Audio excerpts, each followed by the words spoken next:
हम लोग रिडक्शन का टॉपिक पढ़ रहे थे। इससे पहले हमने 2 क्लास रिडक्शन पढ़ चुके हैं। फर्स्ट क्लास में हमने देखा था कि रिडक्शन होता क्या है। रिडक्शन एक कंपाउंड जो गिवन है रिड्यूस होकर किस में कन्वर्ट होगा, फिर उसके टाइप्स पढ़े थे। फिर सेकेंड क्लास में हम लोगों ने मेटल हाइड्राइड रिडक्शन के lithium aluminium hydride, DIBAL H, sodium boron hydride, इन तीनों के बारे में डिटेल डिस्कशन किया था विद एग्जाम्पल के साथ। अब आगे उस सीरीज़ को कंटिन्यू करते हैं। आज का टॉपिक लेते हैं रिडक्शन का ही हाइड्रोजनेशन। कैटलिस्ट की प्रेजेंस में हाइड्रोजन को लगाना है। हाइड्रोजन ऐड होने का मतलब रिडक्शन, रिडक्शन होगा कैटलिस्ट की प्रेजेंस में। तो वो वाले टॉपिक को डील करते हैं, hydrogenation in presence of catalyst. तो इसको बोलेंगे कैटेलाइटिक हाइड्रोजनेशन। तो कौन से कैटलिस्ट मोस्टली यूज होते हैं? निकिल या प्लेटिनम या पैलेडियम, तीनों साथ में नहीं, अलग अलग है। निकिल हाइड्रोजन हो सकता है, platinum hydrogen, PD hydrogen, NiPt PD, ये कैटलिस्ट है। कैटलिस्ट क्या करते हैं? कैटलिस्ट रिएक्शन की स्पीड को फास्ट कर देते हैं। ये लिया है हमने स्टार्टिंग का एल्कीन H2Ni। जैसे ही H2Ni देखते ही क्या देखना है? हाइड्रोजन है, हाइड्रोजन आके जुड़ जाएगा। हाइड्रोजन आके जुड़ गया, दोनों हाइड्रोजन सेम साइड से जुड़ा है। 2 हाइड्रोजन लगा है तो ये ऊपर है तो ये भी ऊपर। अगर एक नीचे बनाते तो वो भी नीचे ही बनाना पड़ता हमें।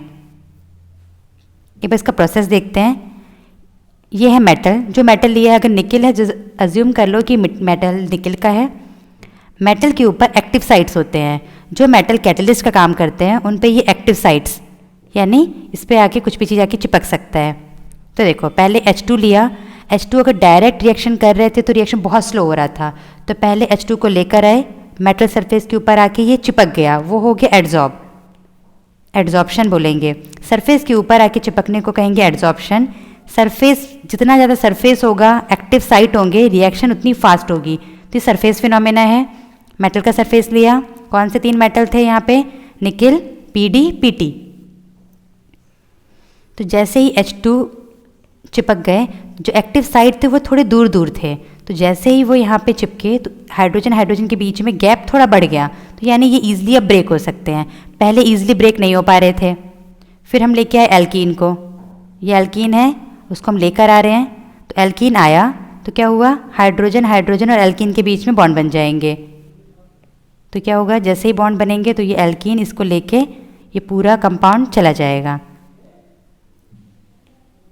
दोबारा देखते हैं। सबसे पहले क्या किया था हमने? H2 को लेकर आए। फिर जैसे ही मेटल सरफेस पे चिपका तो हाइड्रोजन हाइड्रोजन के बीच के बॉन्ड गैप बढ़ गया, तो ये थोड़े वीक हो गए। फिर ये वाला एल्कीन लेकर आए। जैसे ही एल्कीन आ रहा है और ये H2 इसके साथ चला गया, तो जब जा रहा है तो क्या होगा? ये बॉन्ड ब्रेक हो जाएंगे, कार्बन और हाइड्रोजन के बीच में नए बॉन्ड फॉर्म होंगे। जो नए बॉन्ड फॉर्म होंगे, दोनों हाइड्रोजन सेम साइड से हैं, तो सिन एडिशन। सिन का मतलब होता है सेम, सेम साइड। तो दोनों चिपक गए और ये वाला पार्ट चला गया। तो क्या बन गया? ये आया था एल्कीन, जा रहा है एल्केन बन के। तो ये है कैटेलाइटिक रिडक्शन। कैटलिस्ट ने क्या किया है? कैटलिस्ट ने रिएक्शन को फास्ट कर दिया है।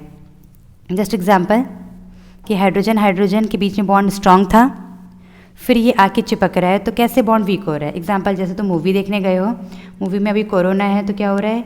एक सीट खाली रखना है या कहीं पे भी बैठने की जगह है, तो वहाँ पे एक यहाँ बैठा है, एक यहाँ बैठा है, तो दोनों के बीच में क्या होगी? डिस्टेंस बढ़ गई, तो ये बॉन्ड ईजिली ब्रेक कर सकते हैं। स्टार्टिंग में दोनों पास पास थे तो क्या होगा? ये बॉन्ड स्ट्रांग होगा। जैसे ही ये अलग अलग साइट, एक यहाँ पे साइट है, एक यहाँ पे साइट है, तो जैसे साइट होगी वहीं पे ही एड्जॉर्ब होना पड़ेगा। जब एड्जॉर्ब होंगे तो डिस्टेंस बढ़ गया तो ईजिली ब्रेक हो सकते हैं। क्लियर? सरफेस फिनोमेना है, एड्जॉर्प्शन है। ये टर्म नया होगा अभी आप लोगों के लिए, बट ये सब डिटेल में एक चैप्टर है सरफेस केमिस्ट्री, वहाँ पे पूरा का पूरा चैप्टर ही है। पूरे चैप्टर में एड्जॉर्प्शन ही पढ़ोगे तो और ज़्यादा क्लियर हो जाएगा। तो कैटलिस्ट ने क्या किया? ये फ्री एनर्जी था, ग्राफ है, रिएक्टेंट H2 दोनों लिए, यहाँ पे रिएक्टेंट की एनर्जी। जब कैटलिस्ट नहीं था तो जाना था यहाँ पे, ऐसा नहीं कि डायरेक्ट नहीं जा सकते। रिएक्शन में जब होता है तो रिएक्टेंट को एक sufficient energy, sufficient path follow करके फिर जाना होता है। यहाँ से वो यहाँ गया तो बनने के लिए मिनिमम उसको इतनी एनर्जी और चाहिए थी। अभी यहाँ पे है, यहाँ पे और चाहिए, फिर ये नीचे जाएगा। यहाँ तक पहुँचा देंगे, वो अपने आप ही नीचे चला जाएगा। तो क्या हुआ? जस्ट एग्जाम्पल, तुम यहाँ पे पढ़ रहे हो, अभी तुम्हें यहाँ पे क्लियर करना है जेई नीट जो भी एग्ज़ाम है कॉम्पिटिटिव एग्ज़ाम तुम्हें क्लियर करना है। तो ये थोड़ी ना कि डायरेक्ट पहुँच जाओगे, बहुत मेहनत लगेगी, बहुत एनर्जी लगेगी। पूरा पूरा सफिशिएंट हो गया, कट ऑफ क्लियर हो गया, फिर क्या होगा, ईजिली पहुँच जाओगे, फिर कॉलेज में मस्ती। फिर अब देखो कैटलिस्ट नहीं है, सॉरी कैटलिस्ट एब्सेंट है तो इतना कोई सपोर्ट नहीं मिल रहा तो बहुत एनर्जी लग रही है।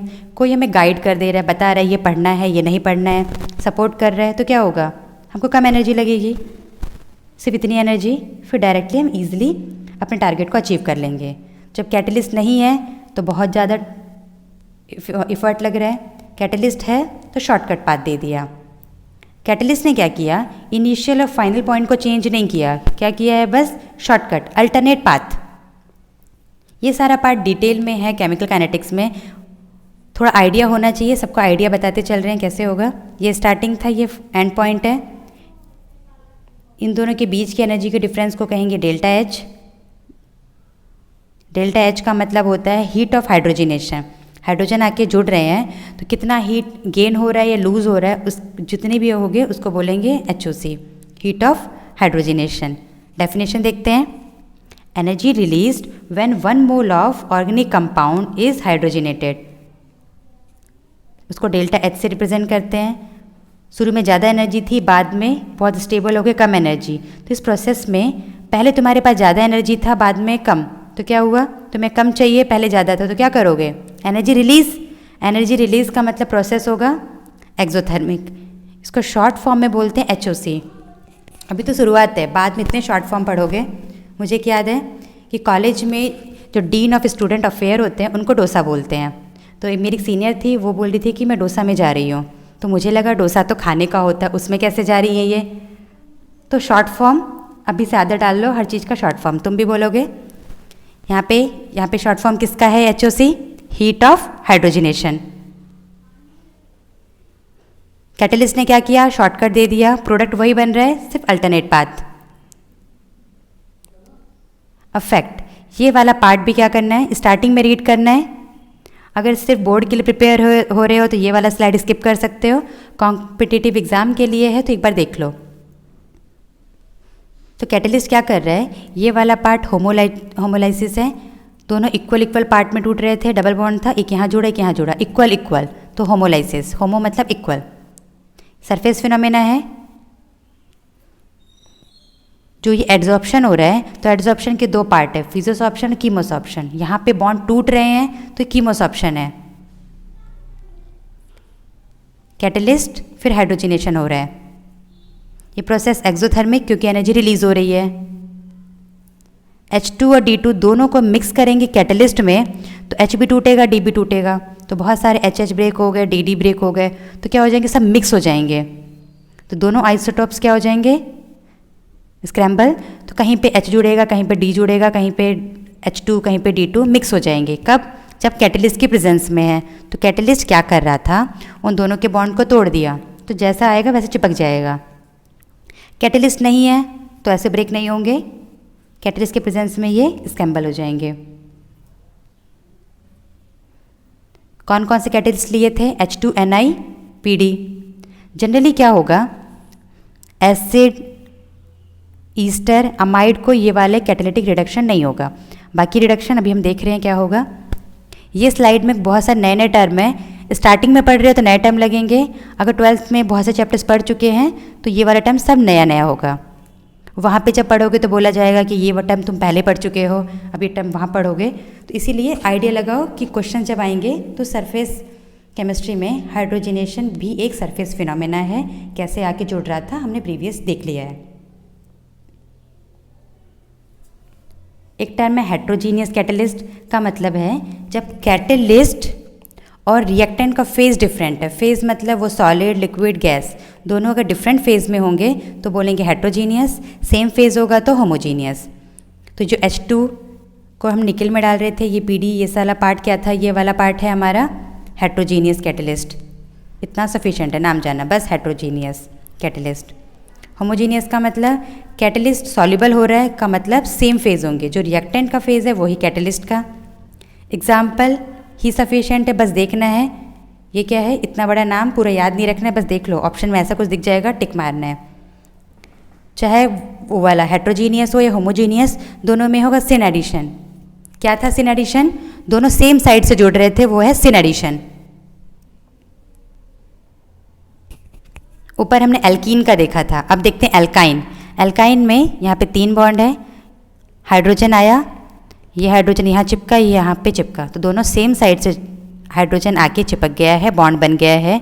सरफेस फिनोमेना है, यहाँ पे ऊपर से लिखा है 2H ऊपर ऊपर आ गए, सेम साइड में, ऊपर नीचे कोई प्रॉब्लम नहीं है, पर सेम डायरेक्शन में होना चाहिए।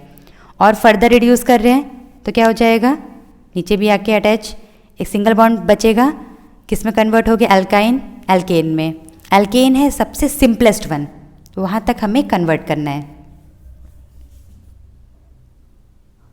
आगे लेते हैं C triple bond N, gas करो क्या होगा, H2Ni, कोई भी ले सकते हैं मेटल। ये कैटलिस्ट का काम कर रहा है, सेम डायरेक्शन में, एक H यहाँ चिपकेगा, एक H यहाँ चिपकेगा, बना। फर्दर एक और पाई बॉन्ड बचा है, तो फिर रिड्यूस, ट्रिपल बॉन्ड कन्वर्ट हुआ डबल, फिर सिंगल, ट्रिपल डबल सिंगल। इस केस में ये तो अलग दिख रहा है, कार्बन कार्बन में डबल बॉन्ड नहीं है, पर कार्बन ऑक्सीजन में है। पहले कार्बन कार्बन देखा था, फिर कार्बन नाइट्रोजन, यहाँ पे है कार्बन ऑक्सीजन। तो डबल बॉन्ड को तोड़ना है, एक हाइड्रोजन यहाँ चिपक जाएगा, एक यहाँ चिपक जाएगा, कुछ प्रॉब्लम नहीं, ऐसे ऐसे देखो। इसको अगर अच्छे से लिखा जाए तो कौन सा फंक्शन ग्रुप है, ये अल्कोहल है। कार्बोनिल, एल्डिहाइड या कीटोन, H2Ni के प्रेजेंस में क्या बनेगा, अल्कोहल। फर्स्ट क्लास याद हो तो देखना, वहाँ पे फर्स्ट नहीं सेकंड क्लास में जब हम इंट्रोडक्शन देख रहे थे तो क्या था, ये वाला पार्ट अल्कोहल बना रहा था। कौन कौन एल्केन बना रहे थे, वुल्फ किश्नर, क्लेमेंशन, बापरी एजेंट, वो सारे। गुड। एक नया ले रहे हैं, ये क्या है, एसिड हैलाइड। कार्बोनिल के लेफ्ट साइड में R है, बट राइट साइड में X है, तो कीटोन एल्डिहाइड नहीं है, ये है acid halide. Easter amide acid नहीं देंगे, सिर्फ एसिड हैलाइड देगा रिएक्शन। क्या होगा, H आया, इस H को लेकर आते हैं, ये बॉन्ड टूटेगा, ये टूटेगा, यहाँ से जोड़ा, यहाँ से जोड़ा, देखो ये तोड़ रहे हैं, ये भी तोड़ रहे हैं, यहाँ से जोड़ रहे हैं, यहाँ से जोड़ रहे हैं, क्या हो जाएगा, ये HX और ये C double bond OH।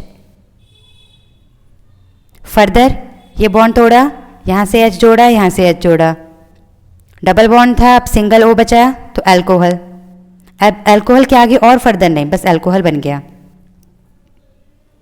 Acid halide H2Ni के प्रेजेंस में फाइनली अल्कोहल। यहाँ तो कोई प्रॉब्लम है, ओके। अब देखो ये प्रोसेस था सरफेस फिनोमिना। सरफेस फिनोमिना में जो सरफेस के एक्टिव साइट होंगे उस पे जाके रिएक्शन होगा, क्योंकि H आके उसी पे जुड़ रहे थे जहाँ जहाँ एक्टिव साइट होंगे। अगर क्या कर दिया, कुछ पाउडर मिला दिया, पाउडर इस पे डाल दिया, नाइसिल पाउडर, जॉनसन पाउडर नहीं, पाउडर, तो पाउडर क्या करेंगे, इसकी एक्टिव साइट को थोड़ा ब्लॉक कर देंगे। तो जो H आ रहे हैं, एक यहाँ आया, यहाँ आना था पर पाउडर मिल गया तो थोड़ा दूर, पाउडर आने से सरफेस के जो साइट थे वो कम हो गए, ये आ रहे हैं पाउडर, मिला दिया। सरफेस के अगर एक्टिव साइट कम हो गए तो कैटलिस्ट का स्ट्रेंथ कम हो जाएगा। स्ट्रेंथ अगर कम हुआ तो रिएक्टिविटी हुई कम।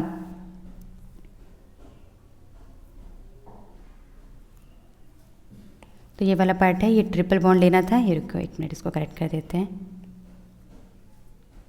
ये ट्रिपल बॉन्ड है, H आया, वो H को लेके चला गया, तो क्या हो जाएगा, अगर ये ट्रिपल बॉन्ड में आएगा तो क्या बनेगा, इसमें डबल बॉन्ड, एक H यहाँ से जोड़ा, एक यहाँ से जोड़ा। जब पॉइजन होगा तो क्या अलग करना है, पॉइजन में ये अलग करना है, एक्टिव साइट को कर दिया है कम, तो रिएक्शन हो जाएगी स्लो। अब वो पॉइजन क्या क्या है, BSO4, sulphur, CaCO3, quinoline. Quinoline का ये स्ट्रक्चर है। ये सारे अगर इनमें से कोई भी एक, जरूरी नहीं है सारे ऐड करना है, कोई भी एक अगर भी ऐड कर दिया तो कैटलिस्ट की एक्टिविटी हो जाएगी कम। तो वो कैटलिस्ट की एक्टिविटी कम करने को बोलेंगे पॉइजन द कैटलिस्ट। एक्टिविटी कम करने का क्या मतलब है, 3 बॉन्ड थे, 3 में से 2 पे काम करना था। H2PD डालेंगे तो फाइनली क्या हो जाएगा, ट्रिपल से डबल बनेगा और डबल से सिंगल। बट पॉइजन डाल देंगे तो पॉइजन क्या करेगा, ये सिर्फ सिंगल तक, अब ये यहाँ से यहाँ नहीं लेके जा पाएगा। जस्ट एग्जाम्पल, ये एल्काइन है, एल्कीन, एल्केन, तो हमें एल्केन तक जाना है। तो जब बिना पॉइजन है तो फाइनली यहाँ तक पहुँच जाएंगे। अगर पॉइजन है तो सिर्फ बीच में ही रुक जाएंगे। ये डाला तो बीच में रुक गए। अगर सिर्फ यही डाला है बीच वाला पार्ट तो रिएक्शन फर्दर नहीं जाएगी। दोबारा देखो, ट्रिपल बॉन्ड है तो डबल बनेगा, पॉइजन नहीं है तो सिंगल, पॉइजन है तो यहीं पे ही रुक गया। देखो क्यूनोलिन इज ए पॉइजन, कोई भी एक पॉइजन भी हो सकता है, सारे भी डाल सकते हैं। Double bond poison, double bond है तो रिएक्शन नहीं होगी, पॉइजन है तो सिर्फ डबल बॉन्ड तक ही जाएगा। ट्रिपल बॉन्ड नो पॉइजन वाला पार्ट है, H2PD क्यूनोलिन, ये भी वही, तो पॉइजन है, ट्रिपल बॉन्ड को कहाँ तक ले जाएंगे, डबल बॉन्ड तक। डबल लिया नो रिएक्शन।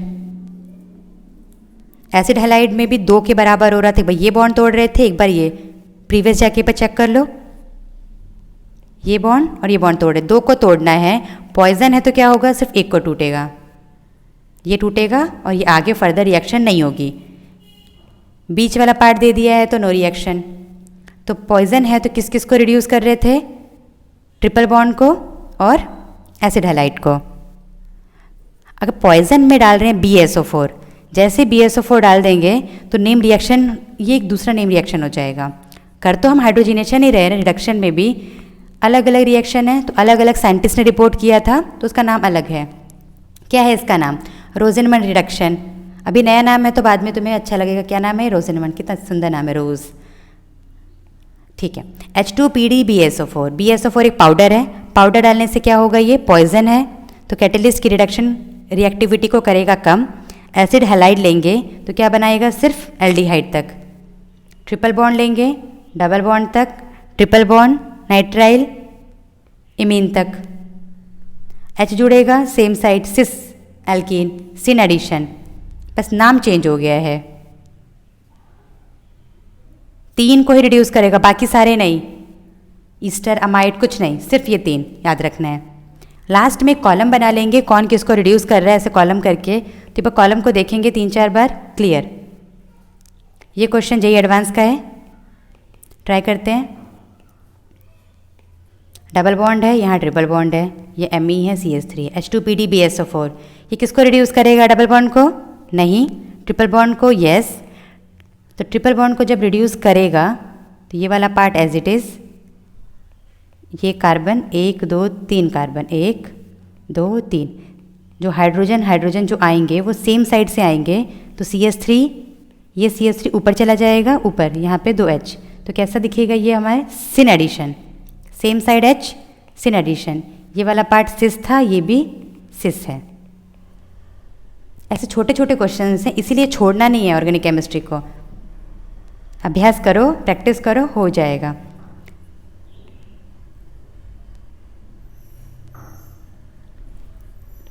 ट्रिपल बॉन्ड है, C double bond O Cl, इसमें H2PD BSO4 क्या ये कंप्लीट रिड्यूस करेगा, नहीं, ये पॉइजन का पार्ट है, इसको रिड्यूस पर आधा आधा, क्या बना देगा इसको, CH3 कार्बन कार्बन सिस और एसिड क्लोराइड को एल्डिहाइड।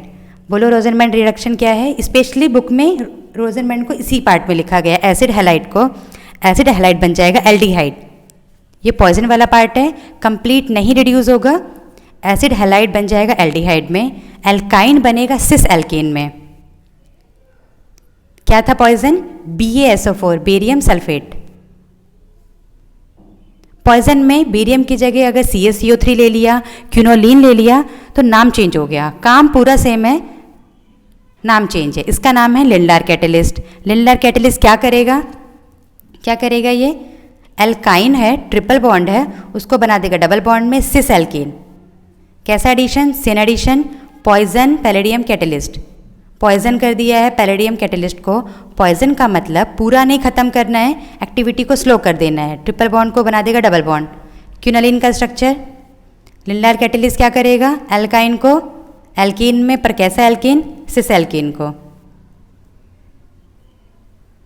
यहाँ तक हो गया हमारा हाइड्रोजिनेशन वाला पार्ट। एक छोटा सा नोट है, ये वाला पार्ट क्या है, ये निकिल 2B, इसको बोलते हैं P2 कैटेलिस्ट। ये प्रीवियस से अलग है, थोड़ा सा है, इसको एक बार देख लेते हैं। ये भी क्या है, अल्टरनेटिव है, अच्छा अल्टरनेटिव है एल्काइन को एल्कीन बनाने के लिए। ऊपर हमने रोजेनमंड लिया था, लिंडलार, तो वैसा ही सिमिलर एक और है P2 कैटलिस्ट, इसका फंक्शन भी सेम है, एल्काइन को कन्वर्ट करेगा एल्कीन में, सिनेडिशन। और ये कैसे प्रिपेयर होगा, निकल एसीटेट और सोडियम बोरोहाइड्राइड, ये रहा इसका प्रिपरेशन। N2B प्रिपरेशन याद नहीं रखना है, बस ये देखना है P2 कैटलिस्ट कभी क्वेश्चन में आ जाए तो कंफ्यूज नहीं होना है कि कहाँ से आ गया। क्या करेगा ये, सिर्फ एल्काइन को एल्कीन में, ये गिवन होगा, ये रिपोर्ट करना है, बस ऑप्शन में देखो कहाँ से एल्कीन है, टिक, फिर हो जाएगा +4 मार्क्स। क्लियर। छोटे छोटे क्वेश्चंस के चक्कर में ये अच्छे टॉपिक्स को नहीं स्किप करना है, एक बार चेक करो, कुछ प्रॉब्लम हो तो प्लीज़ लेट मी नो। फिर ऐसे ही नेक्स्ट क्लास में बाकी रिडक्शन जो बचे हैं मेटल प्रोटोन वो क्लियर कर लेंगे, फिर हमारा रिडक्शन टॉपिक पूरा क्लियर हो जाएगा। कोई भी डाउट है तो प्लीज़ मैसेज करना है कमेंट बॉक्स में। Thank you.